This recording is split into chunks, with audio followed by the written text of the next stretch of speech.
साहब कोई और सवाल था वो क्या पुराने का तो लंबा हो जाएगा।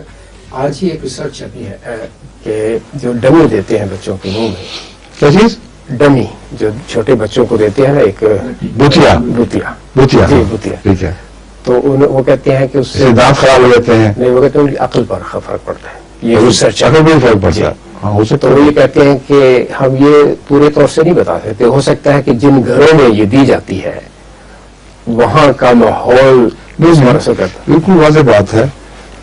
एक बच्चा जिसकी तवज्जो इस तरफ हो, चुबाने चुबाने की तरफ, उसको इर्द माहौल की स्टडी करना, उस पर रद्द दिखाना, ये भी लिखा है, ये निस्बतन कम होता है। लिखा हुआ भी ये लिखा है। हाँ, यही है असल बात, हकीकत यही है। उसका दिमाग जब खाली हो, पड़ा हो, कोई काम ऐसा मशवरा ना हो जो हर वक्त उसको अंगेज रखे, तो फिर गिरदो पेश पर नजर डालता है, गौर करता है और उसके लिए अपने आप को फ्री महसूस करता है। दूसरी बात में लिखी है कि वालिदैन इतनी तवज्जो नहीं देते कि वो रोता नहीं। ये भी एक जायद फर्क है, लेकिन असल बुनियादी वो चीज है।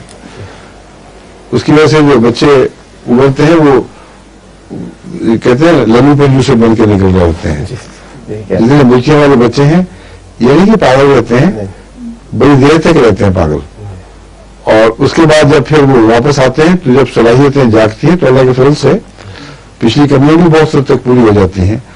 मगर एक जमाने में जो नुकसान पहुंच गया वो दोबारा रहा होगा। वो अगर दिमागी सलाहियतों को नहीं, तो उस जमाने में दिमाग के इस्तेमाल से नए इस्तेफादे करने के लिहाज से तो जरूर पहुंच जाता होगा। ये तफसील तो रिसर्चर्स ही बयान करेंगे कहाँ कहाँ है, लेकिन जो इन्होंने आप बता रहे हैं, इन्होंने सजेशन किए, मेरे नजदीक तो ये कतई तौर पर यही है असल। ठीक है, अच्छा जी, अस्सलाम वालेकुम।